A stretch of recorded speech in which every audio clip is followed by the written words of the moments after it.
Hey everyone, and welcome back to the channel. Today I'm diving into a topic that's reshaping the very fabric of healthcare artificial intelligence, or AI. It's not just science fiction, it's real, and it's here, transforming the way we diagnose, treat, and understand human health. Let's start with diagnosis. AI algorithms can analyze medical data far quicker than the most experienced professionals. Imagine a system that can review thousands of medical images in the time it takes to brew your morning coffee, identifying patterns and anomalies with superhuman precision. This isn't the future, it's happening right now in hospitals and labs around the world. Now, onto treatment. AI isn't just about diagnosing, it's also about curing. AI systems are being trained to suggest treatments based on personalized patient data. This means treatments are not just faster but more accurate, tailored to each individual's genetic makeup, lifestyle, and even preferences. But that's not all.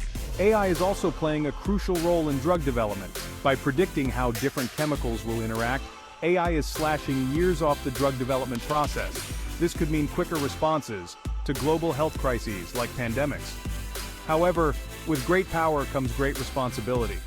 The rise of AI in healthcare raises significant ethical and privacy concerns. How do we ensure the security of sensitive data? How do we prevent biases in AI algorithms? These are questions we must address as we integrate AI deeper into healthcare. To all healthcare professionals watching, the message is clear. AI is not here to replace you. It's here to enhance your capabilities, allowing you to make more informed decisions and provide better care to your patients. Embracing this technology is not just beneficial, it's essential for the future of healthcare. Thanks for watching. If you found this overview helpful, make sure to like, subscribe, and hit that notification bell for more insights into how technology is changing our world. See you in the next video.